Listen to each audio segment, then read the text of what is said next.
শুভেচ্ছা সবাইকে, আশা করছি সবাই ভালোই আছেন। তন্ময় আছে আপনাদের সাথে। বাংলা ইনফিনিট পেইন্টার সিরিজের 7ম পর্বে সবাইকে স্বাগত জানাচ্ছি।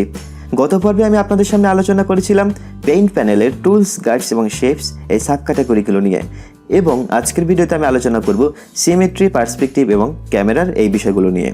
গত পর্বটি যারা মিস করেছেন তাদের অবশ্যই অনুরোধ করব সেই ভিডিওটি দেখে আসতে, কেননা আপনি যদি মোবাইল ইউজার হয়ে থাকেন এবং মোবাইলের মাধ্যমে ডিজাইন করতে চান ইনফিনিট পেইন্টার মোবাইল অ্যাপ্লিকেশনটি ব্যবহার করে, তো আপনাদের এই টুলসগুলো কিন্তু অবশ্যই জানা দরকার।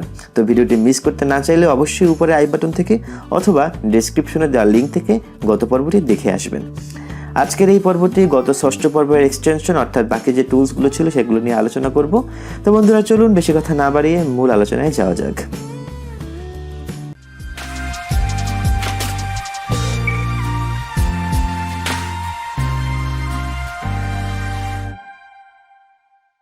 ফিরে আসলাম ইন্ট্রোর পরে। আমার চ্যানেলে যারা নতুন এসেছেন, ভিডিওটি শুরু করবার পূর্বে আমার চ্যানেলটি সাবস্ক্রাইব করার অনুরোধ রইল, এবং যারা ইতিমধ্যে সাবস্ক্রাইব করেছেন তাদের অসংখ্য ধন্যবাদ। তো বন্ধুরা, প্রথমে চলে যাব সিমেট্রিতে। আপনারা দেখতে পাচ্ছেন এখানে ভার্টিক্যাল, হরিজন্টাল, রেডিয়াল এবং ক্যালেডিও নামে কয়েকটি সিমেট্রিও রয়েছে।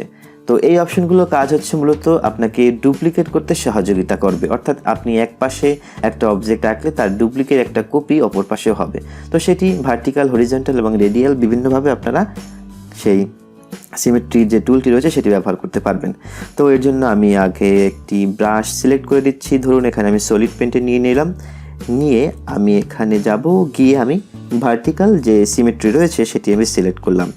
সিলেক্ট করার পর দেখতে পাচ্ছেন এখানে কিন্তু আমার একটি গাইড চলে আসবে। এই গাইডটি আপনারা এভাবে রোটেট করতে পারবেন, বা গাইডটি যখন আপনার মনে হবে যাবে আপনি একটি এক্সাক্ট জায়গায় পেয়ে গেছেন, তখন সেই গাইডটিকে আপনি ভাবে লক করে দিতে পারবেন। এখন আপনি এই আর্টবোর্ডে যাই আঁকবেন তাই কিন্তু একটি আপনার ডুপ্লিকেট কপি হবে, অর্থাৎ এ পাশেও হবে ও পাশেও হবে। আমি একটু এর ব্রাশের সাইজটি একটু বাড়িয়ে নিই। ধরুন আপনি একটি প্রজাপতি আঁকবেন। প্রজাপতির ডানার জন্য আপনি একটি ডানা যদি আঁকেন এভাবে, তাহলে কিন্তু অপর পাশের ডানাটিও কিন্তু অটোমেটিক এভাবে তৈরি হয়ে যাবে। পরবর্তীতে আপনারা এই অপশনটি দিয়ে এটিকে ফিল করে নেবেন। পরবর্তীতে আপনি ফিলে চলে যাবেন, গিয়ে এখান থেকে কালার নেবেন। কালার নিয়ে আপনি ওখান থেকে বিভিন্ন কালার কিন্তু এভাবে চেঞ্জ করে দিতে পারবেন। তো এই ধরনের কাজ করার জন্য আপনারা কিন্তু এই যে আমার সিমেট্রির প্রথম ভার্টিক্যাল সিমেট্রি যে টুলসটি রয়েছে সেটি ব্যবহার করতে পারবেন। তো লেয়ারটি ডিলিট দিয়ে নিলাম। তো বন্ধুরা, এরপরে আমি চলে যাব হরিজন্টাল সিমেট্রিতে। হরিজন্টাল সিমেট্রি ও একইভাবে কাজ করবে। এখান থেকে আপনারা এটিকে রোটেট করতে পারবেন আপনার পজিশন মতো নিয়ে। আপনারা যদি সিমেট্রি থেকে এভাবে কাজ করেন তো এইভাবে হয়ে যাবে। আপনারা ব্রাশের সেটিংসের ভিডিও অবশ্যই দেখেছেন, সেখানে গিয়ে এই ব্রাশের স্মুথনেসটা আমি একটু বাড়িয়ে দিলাম এখান থেকে, এবং অ্যাডিশনটা 100% দিলাম, তাহলে কিন্তু আমার স্মুথ লাইন পাবো। তো এখান থেকে কিন্তু আপনারা এইভাবে কাজগুলো করতে পারবেন। বিভিন্ন ধরনের ডিজাইন বা শেপ যেগুলোর ডুপ্লিকেট কপি করার দরকার, সেগুলো কিন্তু এর মাধ্যমে আপনারা খুব সহজেই পারবেন। এবং যখন আপনার কাজটি হয়ে যাবে তখন এটিতে ট্যাপ করবেন, এটি তখন চলে যাবে। তো বন্ধুরা, এরপরে চলে যাব আমি রেডিয়ালে। আপনারা মোটামুটি সবাই আলপনা ডিজাইন সম্পর্কে জানেন। এটি মূলত এর মাধ্যমে আপনারা এই রেডিয়াল টুলটি ব্যবহার করে সেই আলপনা ডিজাইনগুলো করতে পারবেন, অর্থাৎ আপনি যখন একটি ফুল আঁকবেন তখন কিন্তু সেটি এভাবে চারপাশে ছড়িয়ে যাবে, এবং এর মাধ্যমে খুব সহজেই আপনারা মান্ডালা ডিজাইন, যেটি আপনারা অনেকে জানেন, সেটি কিন্তু এভাবে করতে পারবেন। কিন্তু এখান থেকে একটু আপনাদের সময় নিয়ে কাজগুলো করতে হবে, যেহেতু এগুলো আসলে অনেক ধৈর্যের একটি কাজ। তো যদি আপনি সময় নিয়ে সেই কাজগুলো করেন তো আশা করছি খুব সুন্দর মান্ডালা ডিজাইন আপনারা এখান থেকে করতে পারবেন। তো এখানে সময় স্বল্পতার কারণে আমি বিস্তারিত আর আপনাদেরকে দেখাচ্ছি না। তো আমি লেয়ারটি ডিলিট দিলাম। এরপরে চলে যাব ক্যালোরিওতে। এটিও রেডিয়ালের মতোই কাজ করে। এখান থেকেও আপনারা সেই ঠিক তেমনিভাবে মান্ডালা ডিজাইনগুলো করতে পারবেন। এটা আসলে খুব মজার কাজ। আপনি যখন ধরেন বসে রইলেন কোনো কাজ নিয়ে, আপনি মোবাইলটা নিয়ে কিন্তু এভাবে আপনারা দেখে ডিজাইনগুলো করতে পারেন। যত সময় নিয়ে এই কাজগুলো করবেন আপনার কাজগুলো ততই ভালো হবে। তো বন্ধুরা, এরপরে চলে যাব পার্সপেক্টিভে। তো পার্সপেক্টিভ বিষয়টার বাংলা হচ্ছে পরিপ্রেক্ষিত। তো এর জন্য আমি আপনাদের এই বিষয়টি বোঝার জন্য একটি ছোট উদাহরণ দিই। আপনারা অবশ্যই সমুদ্র সৈকতে গিয়েছেন, বা না গিয়ে থাকলে ছবিতে দেখেছেন। তো আপনি যখন সমুদ্র সৈকতে দাঁড়াবেন তখন দেখবেন যে আপনার একটা নির্দিষ্ট দিগন্তর পরে আপনারা দেখতে পাবেন যে আপনার মনে হবে যে আপনার সমুদ্র এবং আকাশ একটা নির্দিষ্ট বিন্দুতে গিয়ে মিলিত হয়েছে।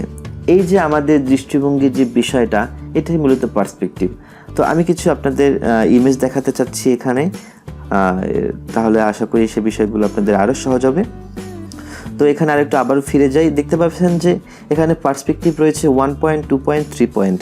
তো 1 পয়েন্ট, 2 পয়েন্ট, 3 পয়েন্ট পার্সপেক্টিভ কী আগে একটু আমি কিছু ছবি আপনাদেরকে দেখাই। এটি হচ্ছে 1 পয়েন্ট পার্সপেক্টিভের একটি উদাহরণ, একটি শহরের সিনারি। আপনারা দেখতে পাচ্ছেন যে আমি যদি একদম তাকাই তো দেখতে পাবো আমার যে চোখ কিন্তু আমার এই যে একদম শেষে চলে যাবে দিগন্তে, এবং মনে হচ্ছে যে ওই একটি বিন্দু থেকে এই সব লাইনগুলো এখানে চলে আসবে। তো যখন এরকম মনে হবে যে একটি বিন্দু থেকে আমার সবগুলো আমি লাইন পাবো, বা আমার যে ড্রয়িং বলেন বা আমি যে বাস্তবেও যা দেখি, তখন সেটা হবে 1 পয়েন্ট পার্সপেক্টিভ। অর্থাৎ একটি বিন্দুকে কেন্দ্র করে আমার লাইনগুলো হবে এবং আমার মনে হবে যে সবগুলো রেখা সেই একটি বিন্দুতে মিলিত হবে। এটি হচ্ছে মূলত 1 পয়েন্ট পার্সপেক্টিভ। এবং এর পরবর্তী রয়েছে 2 পয়েন্ট পার্সপেক্টিভ। দেখতে পাচ্ছেন এখান থেকে এই ছবিটির মাধ্যমে যে আমার হাতের ডান থেকে একটি বিন্দু আসতো এবং বাম থেকে আরেকটি বিন্দু এসে কিন্তু আমার এই যে সিনারিটি সেটি কিন্তু তৈরি করলো।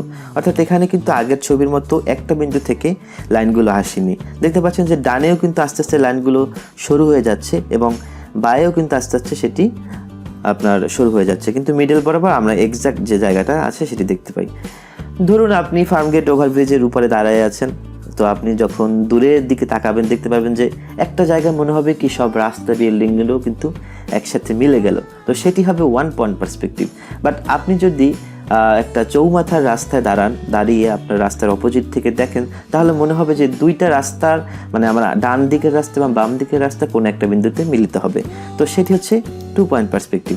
এবং এটি মূলত আমাদের ডিপেন্ড করে আই ভিউর উপর। অর্থাৎ আপনি যেখান থেকে বিষয়টি দেখছেন, আপনার চোখ বরাবর সোজা একটা আপনি স্ট্রেট লাইন টানবেন এবং সেই থেকে কিন্তু আপনার মূলত পার্সপেক্টিভের এই বিষয়গুলো নির্ধারণ করা হয়ে থাকে। তো এটা নিয়ে একটু আলোচনা করতে গেলে ভিডিওটি অনেক বেশি বড় হয়ে যাবে। আমি অন্য কোনো ভিডিওতে পার্সপেক্টিভের বিষয়গুলো ড্রয়িং করে আরও আপনাদেরকে সহজভাবে বোঝানোর চেষ্টা করব। এবং যারা ডিজাইনের কাজ করেন বা যারা ড্রয়িংয়ের রিলেটেড কাজের সাথে জড়িত, তাদের এই পার্সপেক্টিভ সেন্সটা থাকা খুবই দরকার। অর্থাৎ আপনি যখন ডিজাইন করতে যাবেন তখন কোন বিষয়টি কাছে কোন বিষয়টি দূরে সেটি বোঝাতে গেলে আপনার কিন্তু এই পার্সপেক্টিভ সেন্স খুবই দরকার। তা নাহলে কিন্তু সেই ইলাস্ট্রেশন বা ডিজাইনে কিন্তু আপনার বিষয়টা তেমনভাবে ফুটে উঠবে না। তো এরপর চলে যাই 3 পয়েন্ট পার্সপেক্টিভ। তো দেখতে পাচ্ছেন এখানে মনে হচ্ছে যে আমার ভ্যানিশিং পয়েন্ট বলে আপনাকে, যেটা আমি বলেছিলাম যে একটি বিন্দু থেকে আলোকরশ্মি বা রেখা একটা বিন্দু থেকে যখন চলে আসে। তো এখানে দেখতে পাচ্ছেন যে 3টা বিন্দু থেকে কিন্তু আমি সেভাবে কিছু রেখা পেলাম এবং সেই রেখা দিয়েই কিন্তু আমার সেখানে যে দেখতে পাচ্ছেন যে এই যে আমার চেয়ারটি রয়েছে সেই চেয়ারটি কিন্তু এভাবে আমি পেয়ে গেলাম। তো এই যে 3টা বিন্দু অর্থাৎ 3টা ভ্যানিশিং পয়েন্ট থেকে যে আমার এই লাইনগুলো এসে আমার একটি সাবজেক্ট পরিণত করলো বা আমার যে দেখার যে ভিউটা তৈরি করলো, সেটি হচ্ছে 3 পয়েন্ট পার্সপেক্টিভ। তো মূলত আপনারা যদি ছবিগুলো আবার দেখেন যে এই ধরনের কাজ বা এই ধরনের ড্রয়িং বা এই ধরনের বিল্ডিংয়ের ইলাস্ট্রেশন যদি আপনারা ইনফিনিট পেইন্টার দিয়ে করতে চান, তো এই 1 পয়েন্ট, 2 পয়েন্ট এবং 3 পয়েন্ট পার্সপেক্টিভ আপনাদের কাজে লাগবে। আমি 1 পয়েন্ট পার্সপেক্টিভটি সিলেক্ট করি, দেখতে পাচ্ছেন মাঝখানে যে একটি সার্কেল রয়েছে, এটি হচ্ছে আমার সেই ভ্যানিশিং পয়েন্ট। এবং আমি যতই লাইন টানি দেখতে পাবেন সেই বিন্দুতে গিয়ে কিন্তু এটি মিলিত হবে। তো এইভাবে কিন্তু আপনারা ধরুন আমি এখান থেকে যদি ডিরেক্টলি লাইন টানি, দেখতে পাচ্ছেন আমি কিন্তু ধরুন এই লাইনগুলো একটা বিল্ডিং এবং এখানে ধরুন কিছু জানলা বা দরজা। আমি সময় নিয়ে দেখাচ্ছি না, কারণ এখানে ভিডিওটি তাহলে অনেক বড় হয়ে যাবে। তো দেখতে পাচ্ছেন যে মনে হচ্ছে যে আমার একটা রাস্তা এখান থেকে, এবং রাস্তাটি কিন্তু আমার সেন্টার বিন্দুতে মিললো, অর্থাৎ এটি হচ্ছে আমার ভ্যানিশিং পয়েন্ট। তো এটি কিন্তু আপনারা আবার চেঞ্জ করতেও পারবেন। অর্থাৎ আপনার আই লেভেল যদি আপনি উপরের দিকে নিতে চান তাহলে এটি উপরের দিকে নেবেন এভাবে, আবার নিচের দিকে নিতে চাইলে এটি নিচের দিকে নেবেন। তো এইভাবে কিন্তু আপনারা ওই ছবিগুলোর মতন বিভিন্ন ধরনের শহরের বা বিল্ডিংয়ের যে ইলাস্ট্রেশন এগুলোর মাধ্যমে করতে পারবেন। তো আমি এই 1 পয়েন্ট পার্সপেক্টিভটি ডিসিলেক্ট করলাম এবং লেয়ারটি ডিলিট দিলাম। তো এরপরে চলে যাব 2 পয়েন্ট পার্সপেক্টিভে। এখানেও দেখতে পাচ্ছেন ভ্যানিশিং পয়েন্টটি কিন্তু এই বরাবর সাদা। তো এখানে যদি আমি লাইনটা নিই তো লাইনগুলো কিন্তু এভাবে হবে। আমি যে ছবিটা আপনাদেরকে দেখেছিলাম একটু আগে ঠিক তেমনিভাবে কিন্তু আপনারাও এখানে এইভাবে লাইন টেনে সেই বিল্ডিংগুলো এভাবে তৈরি করতে হবে। এবং দেখতে পাচ্ছেন এই যে মিডল যে বরাবর যদি আমি রেখাটা নিই, এটি হচ্ছে কি আমার আই ভিউ, অর্থাৎ এই জায়গা থেকে আমি আমার চোখ দিয়ে দেখব এবং পরবর্তীতে এখান থেকে এইভাবে কিন্তু আমরা বিল্ডিং বলেন বা আপনার যদি কোনো রাস্তা তৈরি করতে চান তো ওভাবে করতে পারবেন। ধরুন এটিকে একটি বিল্ডিং মনে করুন এবং আমি যদি ইরেজারটি ইউজ করে এটিকে ডিলিট দিয়ে দিই, ইরেজারটির সাইজটা একটু বাড়িয়ে নিলাম, তো আমি এই এক্সট্রা লাইনগুলো এখান থেকে মুছে দিলাম। তো দেখতে পাচ্ছেন এটা কিন্তু একটু মোটামুটি একটা বিল্ডিংয়ের শেপ হয়ে গেল। তো এই ধরনের ইলাস্ট্রেশন করতে গেলে বা আপনার পেন্টিংয়ের বা ড্রয়িংয়ের কাজে যদি এই বিষয়গুলো আপনার রাখতে হয় তো এই পার্সপেক্টিভ টুলের আপনারা হেল্প নিতে পারেন। তো 3 পয়েন্ট পার্সপেক্টিভ যেটা আমি বলেছিলাম আপনাদের, যে চেয়ারের যে ছবিটি দেখিয়েছিলাম যে 3টা বিন্দু থেকে, আবার একটু দেখে নিন যে 3টা ভ্যানিশিং পয়েন্ট থেকে লাইন এসে একটি অবজেক্ট তৈরি করলো। তো এই ধরনের ডিজাইন যদি আপনারা করতে চান তো আপনারা সেখান থেকে কিন্তু এই টুলসটি ইউজ করতে পারেন। আমি একটু দেখাই আপনাদেরকে। এখানে অনেকগুলো রেখা দেখতে পাচ্ছেন আপনারা, আশা করি বিষয়টি বুঝতে পেরেছেন। 3 ডাইমেনশনাল কিন্তু বিষয়টি। বন্ধুরা, পরবর্তীতে আমি যখন এই আলাদা আলাদা এপিসোড তৈরি করব, আমি পার্সপেক্টিভ টুলগুলো নিয়ে একটি ইলাস্ট্রেশন বা ডিজাইন করে আপনাদের দেখানোর চেষ্টা করব। তখন আশা করছি বিষয়গুলো নিয়ে আপনারা আরও একটু ক্লিয়ার ধারণা পাবেন। কিন্তু আপনারা যদি যে বেসিক বিষয়টি বুঝে কাজ শুরু করেন তো আশা করছি আপনারা কাজগুলো তৈরি করতে পারবেন। এবং এরপরে যদি কোনো জায়গায় সমস্যা হয় তো আমার ফেসবুক গ্রুপ রয়েছে ডিজাইন পিপল নামক, সেই ডিজাইন পিপল গ্রুপে আপনারা পোস্ট করতে পারেন। ভালো লাগলে আমার ফেসবুকের পেজটিও লাইক দিয়ে আসতে পারেন আমার কাজের নিয়মিত আপডেট পাওয়ার জন্য। এবং আপনারা গ্রুপে অবশ্যই আপনাদের কাজগুলো পোস্ট করবেন, তাহলে কিন্তু সরাসরি আমি আপনার কাজগুলো এখান থেকে দেখতে পারবো। তো আমি এই লেয়ারটি ডিলিট দিয়ে নিলাম এবং পরবর্তীতে চলে যাব কার্ভড লিনিয়ারে। এখানটায় মূলত হচ্ছে কি আপনার স্ট্রেট লাইনও টানবেন না, বাট একটু হালকা কার্ভ লাইন যদি টানতে চান তো এখান থেকে এইভাবে আপনারা পারবেন। এবং এর পরবর্তীতে রয়েছে আপনার আইসোমেট্রিক ডিজাইন লিখে যদি আপনারা গুগলে সার্চ দেন তাহলে দেখতে পারবেন যে আইসোমেট্রিক ইলাস্ট্রেশনগুলো কিন্তু বেশ এখন চাহিদা রয়েছে। এটি বিভিন্ন ভিউ থেকে আপনারা কিন্তু সেটিকে কাজে লাগাতে পারবেন। ধরুন এখানে আমি একটি বিল্ডিং আঁকলাম, এই একটি রাস্তা ধরুন, সেই বিল্ডিংটা আপনি যদি আরও উঁচু করতে চান সেটিও করতে পারবেন এখান থেকে, এবং বিল্ডিংটির উপর ভিউ কেমন হবে সেটিও কিন্তু এখান থেকে এভাবে করতে পারবেন। তো বিষয়গুলো কিন্তু এমন, আপনি যত সময় নিয়ে কাজগুলো করবেন কাজগুলো কিন্তু ততই ভালো হবে।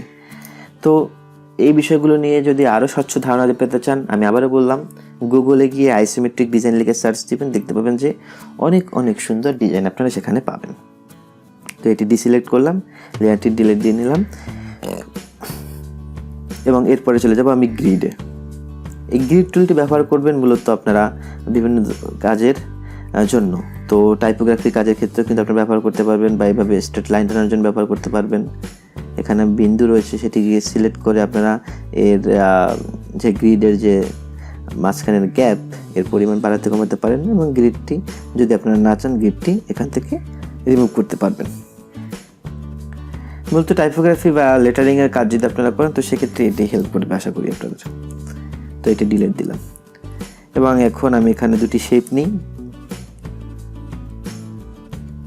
এটিকে ছোট করে নিলাম, এটিকে ফিল করলাম এবং এখানে আমি এটিকে ডিসিলেক্ট করলাম, ব্রাশটি নিলাম, নিয়ে আমি একটি শেপ আঁকলাম। ধরুন আমি একটি শেপ আঁকলাম, এটিকে আমি রেখে দিলাম এখানে। এখন আমার যে পরবর্তী যে অপশন রয়েছে সেটি হচ্ছে ক্যামেরা। আপনি যদি সব কাজগুলো মুছে দিতে চান তাহলে রিসেটে যাবেন, রিসেট আমি পরে দেখাচ্ছি। এরপর হচ্ছে ফ্লিপ, অর্থাৎ আপনি ক্যানভাসটি যদি ফ্লিপ করতে চান এভাবে তাহলে কিন্তু আপনারা এটি পারবেন। তো আপনাদের মনে প্রশ্ন জাগতে পারে ফ্লিপ কেন দরকার?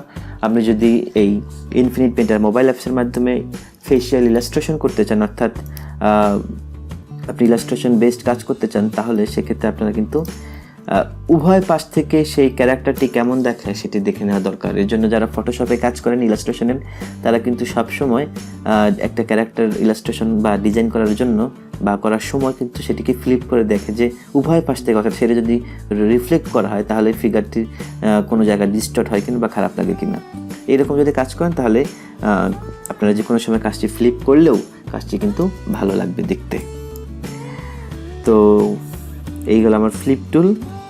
এরপর রয়েছে লক, অর্থাৎ আমি কিন্তু এই ক্যানভাসে যে কোনো সময় কাজ করার সময় এটিকে জুম ইন জুম আউট করতে পারবো, বাট আপনি যদি একটা ফিক্সড পয়েন্টে গিয়ে এটিকে লক করে দিতে চান তাহলে কিন্তু এটি লক হয়ে যাবে, অর্থাৎ ক্যানভাসটি আর নড়বে না। তো কাজের জন্য যদি আপনাদের প্রয়োজন হয় তাহলে সেটিকে লক করে ভাবে নিয়ে নিতে পারেন। এবং এরপরে রয়েছে নেভিগেটর। নেভিগেটর হচ্ছে কি আপনার ক্যানভাসটি তো দেখাচ্ছে, আপনারা দেখতে পাচ্ছেন যে দুটি কিন্তু উইন্ডো, এখানে একটি নেভিগেশন এবং আমার মেইন আর্টবোর্ড। অর্থাৎ আপনি ছোট কোন জায়গায় কাজ করছেন, আপনি যদি বারবার জুম আউট জুম ইন করতে অসুবিধা হয় তাহলে আপনার বামে যে দেখতে পাচ্ছেন যে আপনি বর্তমানে কোথায় রয়েছেন বা কী পেইন্ট করছেন তাও কিন্তু এখানে দেখাবে। অর্থাৎ কম্পোজিশন সেন্সটা ক্লিয়ার করার জন্য বারবার জুম আউট বা জুম ইন থেকে যে ঝামেলাটা হয় সেটি এড়ানোর জন্য এই নেভিগেটর আপনাকে হেল্প করবে আশা করি। তো নেভিগেটরটি বাদ দিতে চাইলে আবার গিয়ে নেভিগেটরে ট্যাপ করবেন এবং এরপর রয়েছে রিসেট, অর্থাৎ সব কিছু আগের মতো জায়গায় নিয়ে আসবে, অর্থাৎ ক্যানভাসটি যেমন ছিল তেমনি আসবে রিসেটে গেলে পরে। তো এই গেল মোটামুটি আমার পেইন্ট প্যানেলের বিস্তারিত সব টুলসগুলো নিয়ে আলোচনা। দুটি পর্বের মাধ্যমে আমি আপনাদেরকে দেখানোর চেষ্টা করেছি পেইন্ট প্যানেলের সবগুলো টুলসের আলোচনা করে। এরপরেও যদি আপনাদের কোনো সমস্যা থাকে বা কোনো বিষয়ে বুঝতে না পারেন বা আমার বোঝানোর জায়গা থেকে যদি কোনো জায়গা থেকে কমতি থাকে তো অবশ্যই আমাকে আমার ফেসবুক পেজে মেসেজ দিতে পারেন, অথবা আমাদের গ্রুপে সেই বিষয়টি নিয়ে পোস্ট দিতে পারেন, অথবা আমার এই কমেন্ট সেকশনে জানাতে পারেন এই ভিডিওর। এবং ভিডিওগুলো ভালো লেগে থাকলে অবশ্যই আপনার বন্ধুদের মাঝে শেয়ার করুন এবং ভালো লাগলে ভিডিওগুলো অবশ্যই আমার চ্যানেলটি সাবস্ক্রাইবও করুন। এবং পরবর্তী পর্বে আমি আপনাদের সামনে আলোচনা করে দেখাবো এই এডিট প্যানেল নিয়ে। তো আশা করছি সেই পর্বটি কেউ মিস করবেন না। তো ততদিন পর্যন্ত ভালো থাকুন, সুস্থ থাকুন, ডিজাইনকে ভালোবেসে প্রচুর কাজ করুন। ধন্যবাদ সবাইকে।